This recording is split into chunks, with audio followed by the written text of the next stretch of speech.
હવે આમાં આપણે શું આશા રાખી તમે કેવું? તો આપણે મંદિર બનાવીએ આપણા ઘરને, જેની અંદર જાગર કથા નહીં, કીર્તન નહીં, નહીં નિત્ય મહેમાન, તાગર જમકા ડેરા, સાંજ પડે શમશાન. તમારા ઘરમાં માતા પિતાને માન નથી, તમારા ઘરમાં કોઈ સંસ્કારનું કાર્ય નથી થતું, તો સાંજ પડે તમારું ઘર શમશાન થઈ જાય સાહેબ. ભલે એને આરસપણાનું બનેલું હોય, 7 મજલાનું હોય,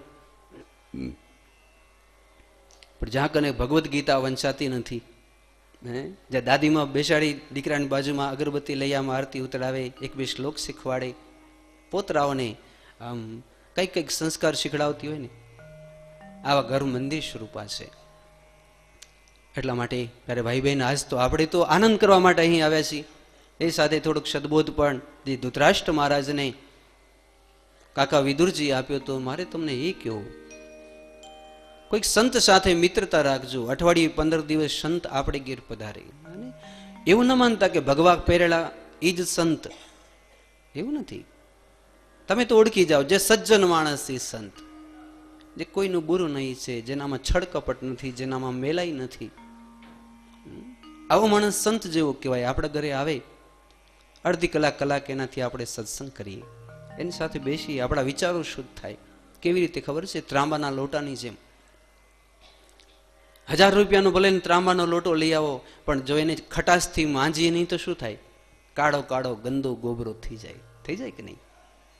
એમ તમે તમારા ઘેર સંત ભગવંતો ના આવે, ગીતાજીના પાઠ ન થાય, તમે પણ કાંઈ સદકર્મ પૂજા પાઠ નહીં કરો ને, તો આપણું આ શરીર એ જ ત્રાંબાનો લોટો છે ને ગંદો અને ગોબરો થઈ જશે. સાવ ગંદો ગોબરો થઈ જાય. પણ નિત્ય પ્રતિ સત્સંગમાં જઈએ, સત્સંગ કરીએ, પૂજન ભજન, કંઈક એવી માનવતા દીપી ઉઠે, એવા કંઈક કર્મ કરીએ, એટલે આપણો આ ત્રાંબાનો લોટો મંજાતો રહે, ચકચકાટ રહે, ચકચકાટ રહે, ચકચકાટ રહે. સાચી વાત નહીં? આને માનવતા દીપાવી કહેવાય સાહેબ. તો આપણે વાત જોતા હતા કાકા વિદુરજીની સુંદર કથાની વાત.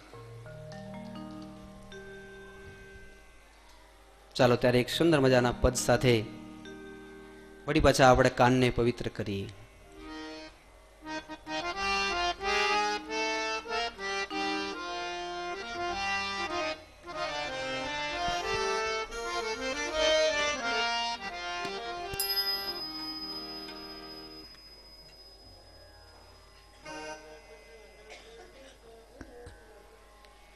ચલો સાથે મળી ભાવગીત સાંભળીએ.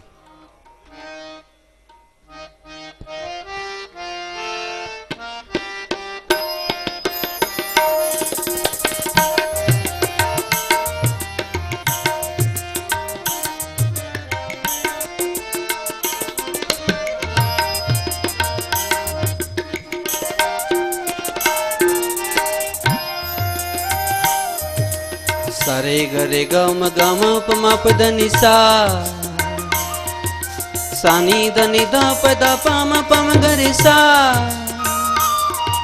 સારે ગરે ગમ ગમ પમા પદની સા, સાની ધની ધ પદ પમ પમ ગરે સા. સાની ધ પની ધ પમ ધ પમ ગ પમ ગરે મ ગરે સ ગરે સા. સારે ગરે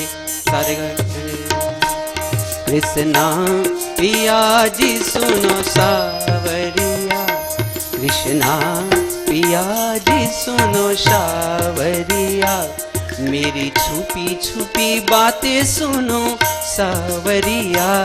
कृष्णा पिया जी सुनो सावरिया, कृष्णा पिया जी सुनो सावरिया.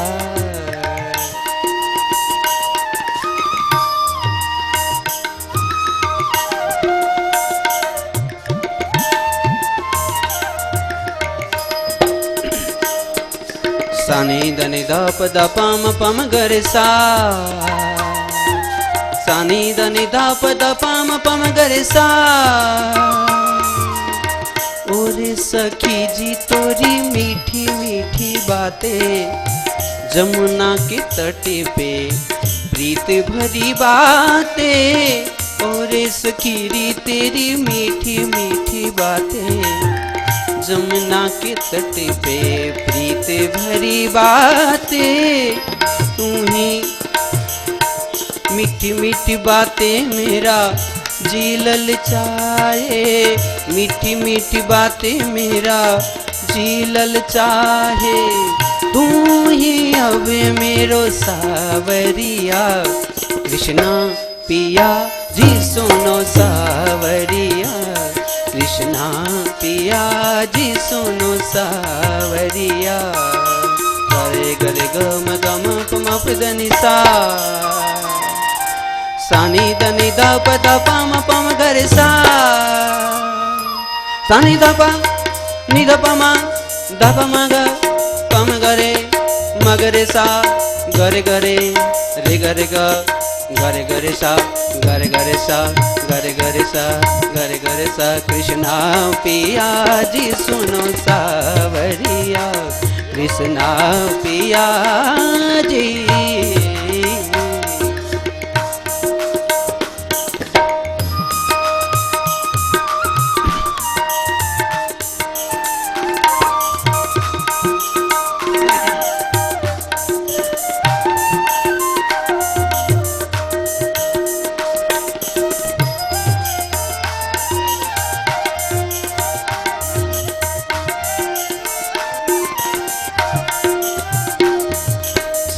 गरे गम गम पम पदनि सा,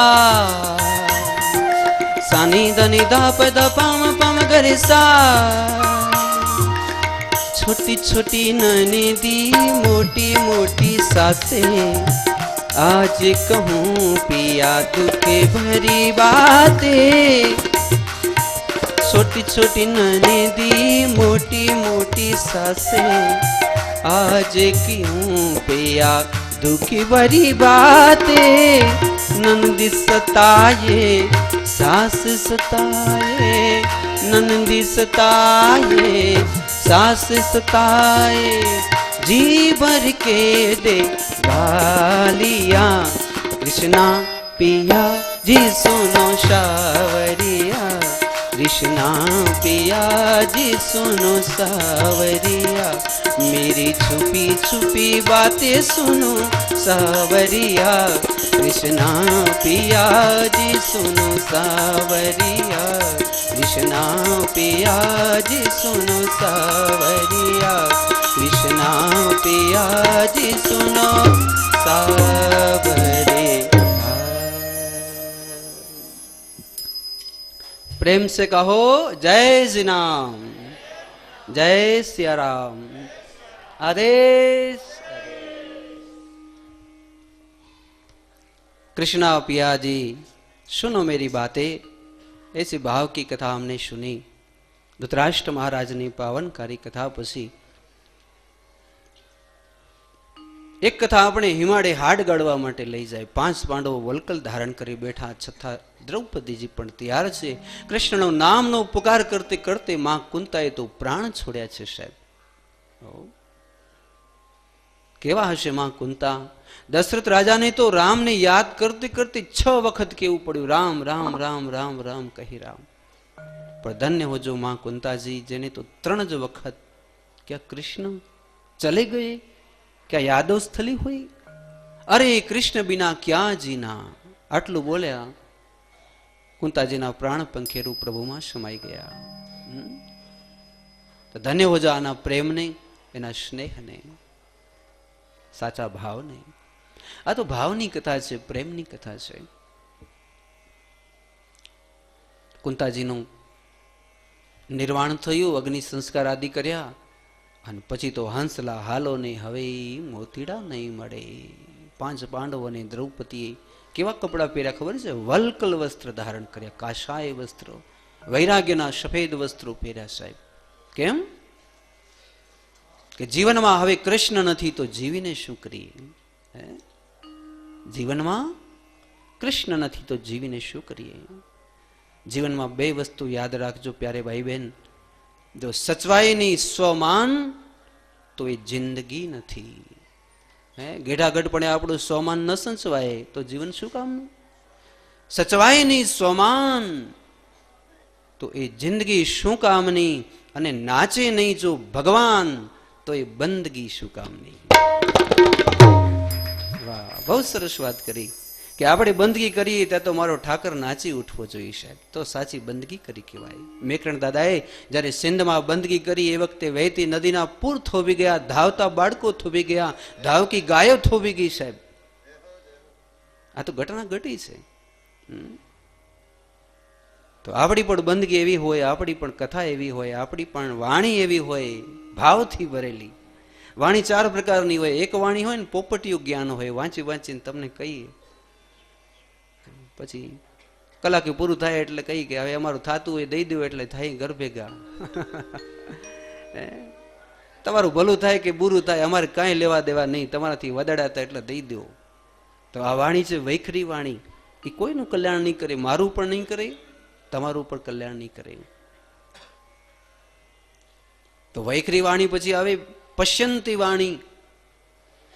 બહુ શ્રેષ્ઠ છે. ડોંગરેજી મહારાજ કહેતા કે વક્તા એને કહેવાય. પશ્યંતી એટલે જોઈ જોઈને કથા કહે.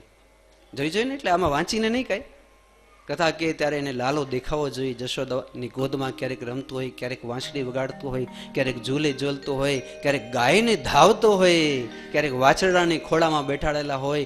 આવા બધા દ્રશ્ય જોતો જોતો જે વક્તા કથા કહે એ ઉત્તમ વક્તા કહેવામાં આવે છે. જોઈ જોઈ ભગવાનની લીલા જોયા પછી આપને વર્ણવે. પશ્યંતી વાણી. એક વાણી છે મધ્યમ વાણી છે. એમાં ભણેલો માણસ બહુ હોય, બહુ સાચું જ કહેતો હોય, પણ મધ્યમ પ્રકારની વાણી છે. એ વાણી આપણું કલ્યાણ નહીં કરે. પણ સૌથી શ્રેષ્ઠ વાણી છે સાહેબ પરાવાણી. સૌથી શ્રેષ્ઠ વાણી કઈ છે? કેમ ભૂતડા બોલે? બારે છે. સૌથી શ્રેષ્ઠ વાણી કઈ છે? મને એવું લાગ્યું આ ઓર્ગનમાં બોલાવે છે એટલે સોરી. હા, વાંધો નહીં. આપણે બધા પશુપતિનાથના ભૂતડા જ છીએ. આમ તો આપણો ઠાકર, આપણો દેવ છે પશુપતિનાથ. આપણે બધા એના શિષ્યો છીએ, એના દીકરા છીએ. આવું અચાનક સંભળાય સારું એ કહેવાય ને. આમ તો જ્યાં પણ હોય, જે પણ હોય, મારો ઠાકર બધું ઠીક કરે. તો એક વાણી છે સાહેબ પરાવાણી. અને પરાવાણી કેની હતી? મેકરણ દાદાની. જે બોલ્યા તો હવાઓ થંભી ગઈ, દીકરા ધાવતા થંભી ગયા, અને કૃષ્ણએ જયારે વાંસળી વગાડીને એ પરાવાણીની હતી. એટલા માટે વહેતી નદીઓ, ધાવતા બાળકો, બ્રહ્માદિક દેવતાઓની સભાઓ પણ થોભી જતી સાહેબ. કઈ વાણી કહેવાય? પરાવાણી.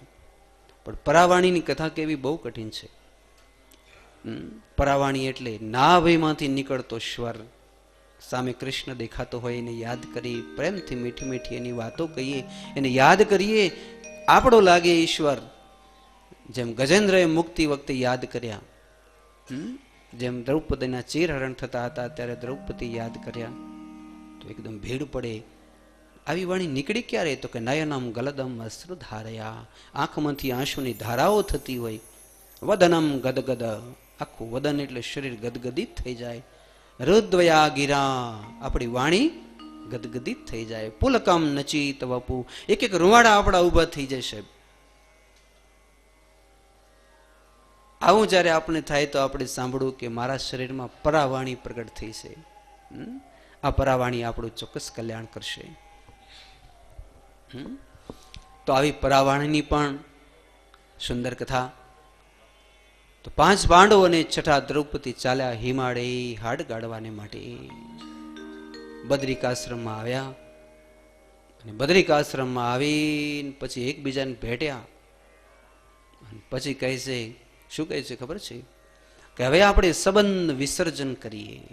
જ્યારે કોઈને સાધુ બનાવે ને ત્યારે સંબંધ વિસર્જન થાય. આજથી તારો કોઈ ભાઈ નહીં, કોઈ બહેન નહીં, કોઈ માતા નહીં, કોઈ પિતા નહીં, સંસારથી તારે કોઈ સંબંધ નહીં. તારે એક સંબંધ માત્ર ને માત્ર મારા શામળિયાથી. અહીં પણ એવું થયું. જો કે તમને કહેવાનું કરજો એમ નથી કહેતા, પણ કેમ થાય? તો કે ત્રબાણું લઈ, એમાં દાબડો લઈ, એની ગાંઠ મારે, અને ગાંઠને શું કહેવાય? સંસારની ગાંઠ. પછી જ્યારે આપણે એમ થાય કે હવે આ સંસારથી કાંઈ લેવા દેવા નથી, ત્યારે એ દાબડાની ગાંઠ છોડી નાખવી. અને કેવું કે દીકરાઓ જાણે દીકરાની વહુ જાણે, સંસાર જાણે, એનું કામ. મને રંગ લાગ્યો એનું કરવું શું? મને તો પ્રભુ સાથે મિત્રતા થઈ, બસ હું ઈશ્વરનો બની જઈશ અને ઈશ્વર મારા બની જાય. તો આવી અદ્ભુત કથા. 5 પાંડવો અને સાથે દ્રૌપદી માતા હિમાળે હાડ ગાળવા ગયા, અને એ હાડ ગાળ્યા તો એમને દિવ્ય પદની પ્રાપ્તિ થઈ છે સાહેબ. દિવ્ય લોકમાં, દિવ્ય ધામમાં એનું ઉદાહરણ થયું, એવી સુંદર કથા છે. પછી તો પરીક્ષિત રાજાને રાજાભિષેક કર્યો છે. હવે રાજગાદી ઉપર કોણ બેઠા? રાજા પરીક્ષિત. અને પરીક્ષિત રાજા તો જન્મ્યા ત્યારે 5 મહિનાની અવસ્થામાં દર્શન કરીને આવ્યા હતા કે નહીં? તો પરીક્ષિત રાજા એક સરસ વાત કરે છે. મીરાબાઈની આપણે માતાજીના સ્વરથી સાંભળીએ કે મીરાબાઈ પાસે કોઈક જોશીડો આવ્યો ને એમ કહે છે કે મારી પાસે 3 પ્રકારનું જ્ઞાન છે, જેના જે પણ દુઃખ, દારિદ્ર, દુર્ભાગ હોય ને બધા દૂર કરાવી દઉં. ખાલી હાથ જોઈને કહી દઉં, મીરાબાઈ તમારા 3 જન્મનું જ્ઞાન ધરાવું છું. અને એ વખતે મીરાબાઈએ હાથ બતાવીને કીધું કે બીજું તો કાંઈ દુઃખ નથી, મારે તમારી પાસે એટલું જ જોશ જોડાવું છે. એ જોશીડા, મારા જોશ જુઓ, કેદાડે મળશે મને મારું શ્યામ. તો બિંપલાસ રાગમાં આપણે માતાજીના સ્વરથી સાંભળીએ 400.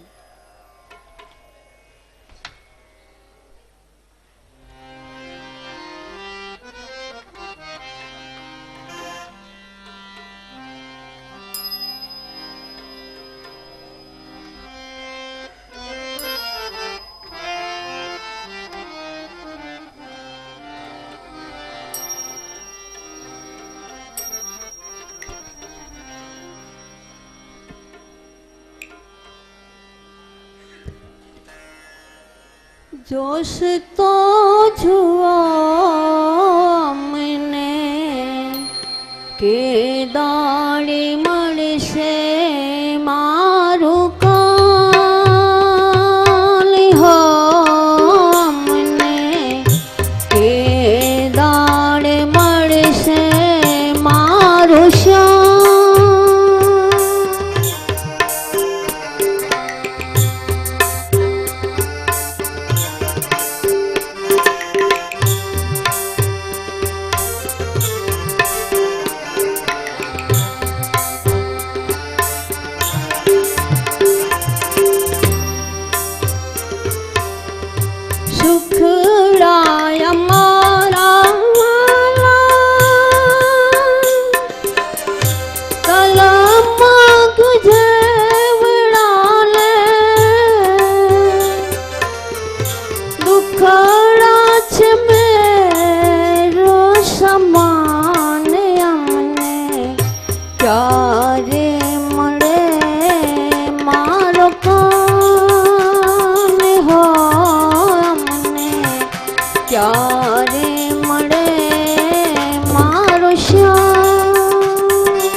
राधे राधे राधे.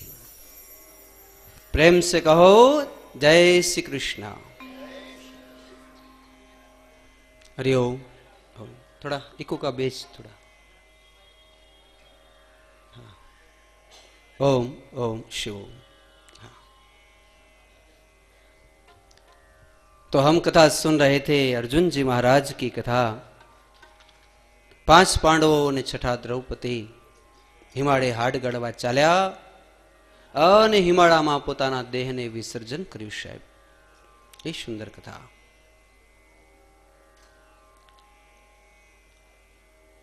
આપણો પણ એક દિવસ અંત, આપણો પણ એક દિવસ અંત. તો જેવી રીતે પાંડવોએ હિમાલય પ્રદેશમાં જઈને પોતે હિમાળે હાડ ગાડ્યા, એમાં આપણે એટલું જ વિચારવાનું કે સચવાય નહીં સ્વમાન તો જિંદગી શું કામની, નાચે નહીં ભગવાન તો બંદગી શું કામની. એવી બંદગી કરી, એવી પ્રાર્થના કરી, હરી નાચી ઉઠે. એ છે થોડા, એ છે શાર્પનેસ.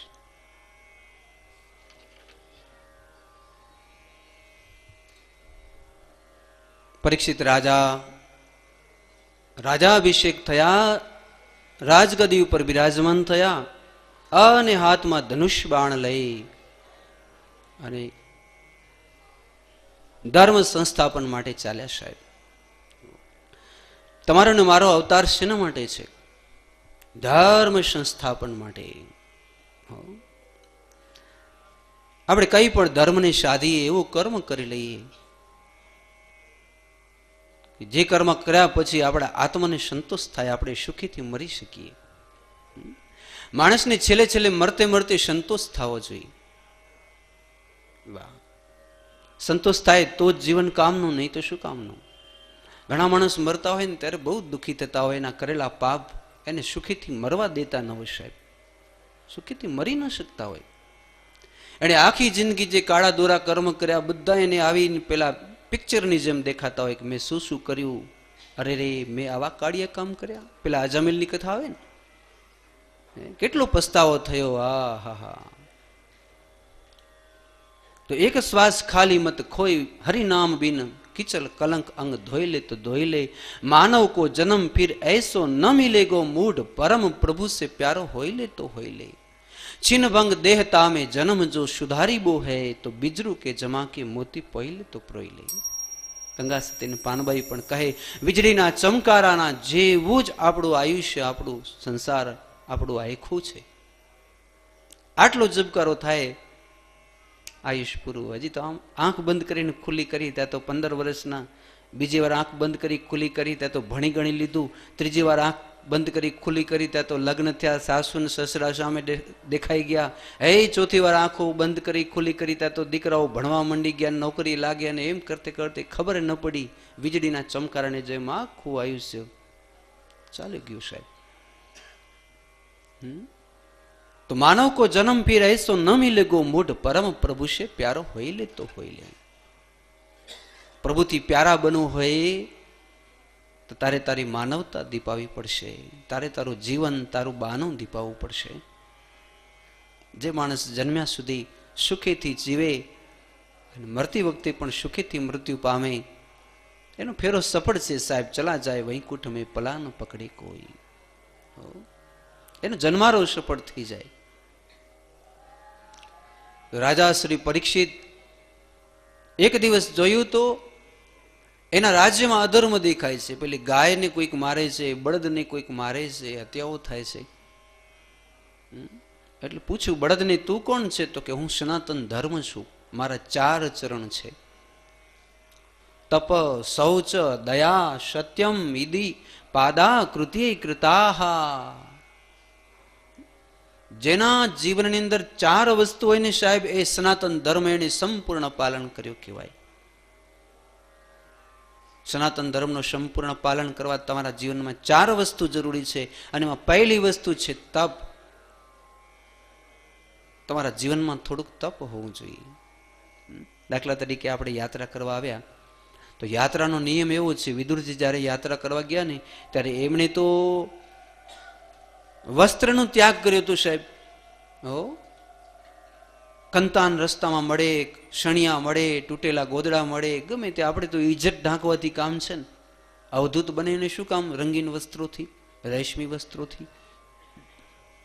તો જે કંઈ પણ તૂટેલું ફૂટેલું કોથળું મળે વીંટાળી લે, પગમાં ચંપલ પહેરે નહીં, માથામાં દંતારી નાખે નહીં, જે તીર્થમાં જાય તો એક ઉપવાસ કરે,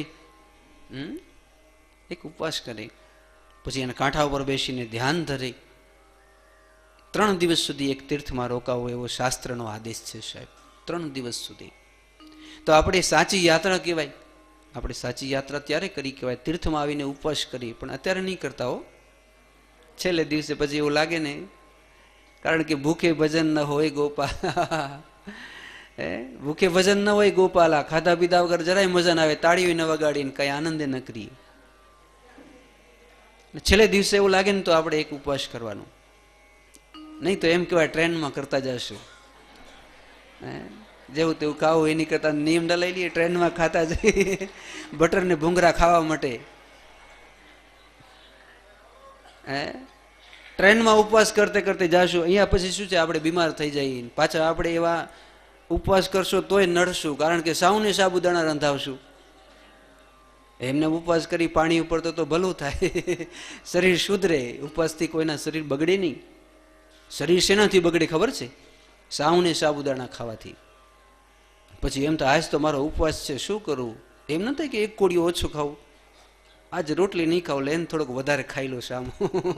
એ વધારે લેવા જાય તે તો પેટ ઢમઢોલ થઈ જાય ઘડીક વારમાં, અને પછી કથાની જગ્યાએ રખડી જાય સાહેબ. પછી તો આનંદે ના આવે. આપણે એમ થાય કથા જલ્દી પૂરી થાય ને, ગેસની ટીકડી ખાઈને માથું દુખે, સુઈ જાવ ને આમ કરતો કરતો આખો દી બગડે. એવા ઉપવાસ શું કામ ના? એની કરતા તો ભાવથી ખાઈએ પીએ છે, નામ લઈએ છે, બહુ સારું છે. જે કરતા હોય એને ધન્યવાદ. બાકી આપણે તો ભૂખે ભજન ન હોય ગોપાલા, ખાશું પીશું આનંદ કરશું. જયજી નામ, જય સિયારામ એમ નામ લેતે લેતે જે બાપુ આપણે લાડવા ખવડાવે, આપણે પ્રેમથી 7 દી ખાવાના છે. મારે તમને એ કહેવું કે શાસ્ત્રમાં આપણે લાડવા ક્યારે ખાઈએ છીએ? 2 વખત ખાઈએ. એક તો લગ્નના ને એક તો 12મા દિવસે બાપા કે બા જ્યારે ગયા હોય ત્યારે આખા ગામને લાડવા ખવડાવીએ કે નહીં? પણ આપણે એ મહાત્મય જાણતા નથી. આજે શું થાય, 12મું છે લાડુ હશે. શું કામ લાડવા ખાવાનું કારણ શું? મુખ્ય કારણ એ છે કે માણસ એવું સુંદર જીવન જીવી ગયો, એનું મૃત્યુ મહોત્સવ બની ગયું. તો મહોત્સવને અનુલક્ષી આપણે લાડવા ખાવાના છે. લાડવા શું કામ ખાવા? તો કે એનું મૃત્યુ મહોત્સવ થઈ ગયું. સાચું મૃત્યુ એને કહેવાય જેમાં અબીલ ઉડતી હોય, ગુલાલ ઉડતા હોય, ચુવા ચંદન ઉડતા હોય, જય હો જય સિયારામ જીનામના નાદો સંભળાતા હોય, કોઈ ચુંદડી ઓઢાડતા હોય, કોઈ શ્રીફળ વધેરતા હોય, કોઈ રડતું ન હોય, આમ કોઈ આમ અમારા દેવી જેવું કઈ જાંજ પકાજ વગાડતા નાચતા જતા હોય, બેન્ડ પાર્ટીઓ બધું, આવું બધું જોઈએ. મૃત્યુ તો મહોત્સવ બની જાય સાહેબ, પછી આપણે લાડવા ખવાય. પણ આપણે તો એક પ્રથા બનાવી દીધી કે ભાઈ મરશે એટલે 12મા દિવસે લાડવા ખાવા. આવું કરશો નહીં.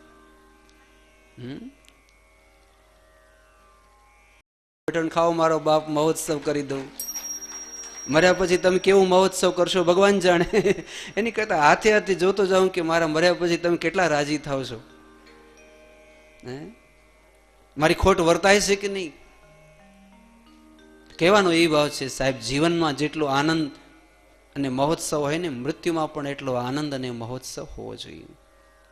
એટલે રાજી ન થાય કઈ. ઘણા માણસ મરે તો 100 ગાયોના શિંગણા ઠરે. એની વાત નથી કરતો, એમ લાડવા નહીં ખાવાના. પણ આપણે તો લાડવા એટલે ખાવા કે એ મહોત્સવ, એ સમાધિ, જીવન સમાધિ જેવું બની જાય. એક આંખમાં આંસુ હોય, બીજા આંખમાં હર્ષ હોય. ધન્ય હો જો એની જનેતાને કે એને ધાવણ ઉજ્જવળ કર્યું, એનું આયખું ઉજ્જવળ કર્યું, એના માનમાં આપણે લાડવા ખાવાના હોય. બાકી જેને જન્મારો બગાડ્યો હોય એના લાડવા શું ખાવા? તો પેટમાં ઊભા થાય. જન્મારો બગાડે એના લાડવા શું ખાઈએ? સુધાર્યા હોય તો એના મહોત્સવના લાડવા આપણે ખાઈએ. તો પાંડવો હિમાળે હાડ ગાળવા માટે ગયા અને સાક્ષાત ભગવાનથી એનો ભેટો થયો સાહેબ. એ આત્માઓ પરમાત્મામાં મળી ગયા. તો પહેલે ઉદ્ધાર થયો કુંતાજીનો, પછી ઉદ્ધાર થયો ભીષ્મદાદાનો, પછી ઉદ્ધાર થયો ધૃતરાષ્ટ્રનો, અને હવે પછી ઉદ્ધાર થયો 5 પાંડવો અને મા દ્રૌપદીનો. આટલું જો ન થાય તો કાલે આપણે જોઈ ગયા હતા ને કે એક કાકા ધૃતરાષ્ટ્રનો ઉદ્ધાર ન થાય તો આખી પેઢીમાં એક માણસ આડો ઊભો થઈ જાય. તમારા કાકા હજી નડે છે, એનો ઉદ્ધાર નથી થયો. તો હવે તો બધા મુક્ત થયા. અને એટલા માટે પરીક્ષિત રાજાએ જોયું, એક સત્યનિષ્ઠ, એક બળદના 4 ચરણની અંદર 4 ધર્મ દેખાણા, એટલે તપસ્વી બનજો. તપ કરજો. મને પૂછો કે તપ એટલે શું? કેવો મહારાજ, તપ એટલે શું? સાચું તપ કેને કહેવાય? તો તમારી સાસુ તમારા ઉપર કારણ વગર ગુસ્સે થાય અને છતાંય તમે જો મૌન રાખો તો સંસારનું સૌથી મોટું આ તપ છે. તમારો પતિ ગરમ થઈ ગયો, આપને ખબર જ છે કે મારો વાંક નથી, છતાંય તમે મૌન રાખી સહનશીલતા, ધૈર્ય અને ધીરજ રાખો, સૌથી મોટું તપ છે. તમારી કે હિમાલયમાં તપ કરવાની જરૂર જ નથી. તપનું સીધું સાધન છે સહનશીલતા. કારણ વગર કોઈ અપમાન કરી દે, ભગવાન તેરા ભલા કરેગા, ભલે કર્યું. અને એના માટે તો આખું 15મો અધ્યાય છે સાહેબ. નિર્માન મોહા જીત સંગ દોષા અધ્યાત્મ નિત્યા વિનિવૃત કામા દ્વંદી વિમુક્તે સુખ દુઃખ સંગને ગચ્છંતિ અમૂઢા પદમ અવ્યય તત. એ માણસ ભગવાન કહે છે મારા પદને પ્રાપ્ત કરશે જે સહનશીલ છે. માટે પહેલી આપણી અંદર એક તાકાત હોવી જોઈએ, સહનશીલતા. આ સાચું મોટું તપ છે. તો પહેલું છે તિતિક્ષા, ધીરજ, સહનશીલતા. તપસ્વી બનીએ. તપસ્વી બનીએ એટલે સહનશીલતા વાળા બનીએ. હવે તો ભાઈ સારું છે કે આપણે જ્યાં સાસરામ જઈને પહેલે જોઈ આવીએ એના ગઢ કેવા છે અને કેવો ધંધો કરે છે ને કેટલો કમાય છે ને બધું કરીએ. આગળ તો બિચારી દીકરીઓને ખબર નથી, નાનપણમાં લગ્ન સગાઈ થઈ જાય, કેવા સાસુ કેવા મકાન, એને ખબર છે કે આપણે જઈને આ ધંધો કરવો છે, અહીંયા ધંધો, ત્યાંય ધંધો કરવો છે. એટલે તો બહેનોમાં બહુ સહનશીલતા હતી હો. આજથી 30 વર્ષ પહેલા બધા ખેતર જતા, વાડી જતા, કઈ ધંધો કરતા પણ બળી ન મરતા. આજે તો બધું છે તો સામે અઠવાડિયે જોઈએ તો કે કેરોસીન છાંટી લીધું, કારણ કે પંખામાં લટકી ગયા. કેમ કે તપસ્વી નતા, એની પાસે તપ ન હતું સાહેબ. એની માએ શીખડાયું નહીં, બધું શીખડાયું. બેટી પહેલે તું સહનશીલ બનજે, તપસ્વી બનજે.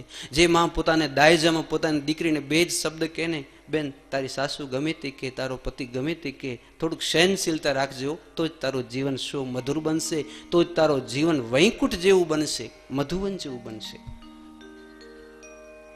પણ આ તો વિદાય કરતા હોય ત્યારે કાનમાં ચાવી ટાઈટ કરી દે, કોઈથી દબાતી નહીં. ભલા અમે બેઠા છીએ, અમે બેઠા છીએ, તને જરાક કંઈક થાય મોબાઈલ કરજે, અમે ધૂળ કાઢી નાખીએ નહીં. લ્યો, એની તો ધૂળ કાંઈ નહીં નીકળે. આ દીકરીનો જીવન બરબાદ કરી એની તમે ધૂળ કાઢી નાખો છો. કેટલી દીકરીઓ બચારી ઘરે બેઠી હોય, એનું જીવન બરબાદ થઈ જાય કે નહીં? આટલું અભિમાન સંતોષવા આખી આખી જિંદગી જેને બરબાદ થઈ જાય સાહેબ. માતા પિતાએ ન કહેવું જોઈએ સહનશીલતા વાળી બનજે? તો ધન્ય હોવો જોઈએ માતાઓને જે પોતાની દીકરીને 2 અક્ષર શીખડાવે છે, તપ કરજે, સહનશીલ બનજે. જો તું તપસ્વી બનીશ, સહનશીલ બનીશ તો તારા મા બાપને કોઈ દી ગાળ નહીં મળે, તારા નાના નાની મોસાળ પક્ષને ગાળ નહીં મળે. ત્રણેય કુળને તું ઉજ્જવળ કરીશ. નહીં તો આવું નહીં કરી શક. માત્ર બહેનો કરવું એવું નહીં હો. પાછા આપણા દીકરાને પણ આપણે તપ શીખડાવવું જોઈએ. તપસ્વી બનવું. તપ એટલે સહનશીલતા, ધૈર્ય, ધીરજ. કદાચ ધંધો ન હોય તો શું કરીશ? માની લો કે ઘણા દીકરા એવા હોય કે ફરવું છું પણ કાંઈ ધંધો નથી મળતો, તો શું કરતો કે આખો દી તમાકુ ખાઈને બેઠો, વિમલ ખાઈને. જીવન બરબાદ કરવું? માતા પિતાએ ન શીખડાવવું જોઈએ સહનશીલ બનજે, તપ કરજે. કદાચ ધંધો ન મળે તોય તું તારું આચરણ છોડી દઈશ નહીં. આપણી કુળની જે સંસ્કૃતિ મર્યાદા દીકરાને પહેલે શીખડાવી, બેટા બધું કરજે પણ અમારું નામ વધારી ન શકે તો કાંઈ નહીં, પણ નામ બોડીશમાં તો થોડોક ખોટો પગલો લઈશ ને અમારું નાક કપાઈ જશે. એવું ખાજે જે ખાવા જેવી વસ્તુ છે, એવા સાથે બેસજે જે સજ્જન માણસો છે. આપણે વારંવાર દીકરીઓને ટોકતા હોઈએ, માતા પિતાએ દીકરીને ખ્યાલ ન રાખીને એટલે આમ થયું. પણ આપણી એટલી ને એટલી ફરજ છે આપણા દીકરાને પણ ટોકવાની. દીકરાનું તો કોઈ નામ લે નહીં. દીકરાઓ ગમે ત્યારે આવે, ગમે તેવા મોબાઈલ વાપરે, ગમે ત્યાં ફરતા હોય, 2 વાગે રાત્રે આવીને સુઈ જતા હોય તો એ મા બાપ એને પૂછે નહીં કે તમે 2 વાગ્યા સુધી ક્યાં હતા, શું કરતા હતા? બાપને પૂછ્યું આ દીકરો કેમ 2 વાગે આવે? હવે એ તો કે એ નહીં તો અમે ચિંતા જ ન કરીએ, એ કોઈકને મારીને આવશે પણ માર ખાઈને નહીં આવે. લ્યો, આવું ભાઈ અભિમાન કરીને બેઠા હોય, એ કોઈકને મારીને આવશે એની શું ચિંતા કરીએ? આ કપાઈ જાય છે એનું શું, આખી કાયામાં આટલું પાસેરનું નાક નહીં રહે સાહેબ, તમારું જીવન બરબાદ થઈ જશે. પહેલી વસ્તુ છે તપસ્વી બનો. તમે પહેલા તમે બનો, પછી દીકરી દીકરાઓ બધાની અંદર સહનશીલતા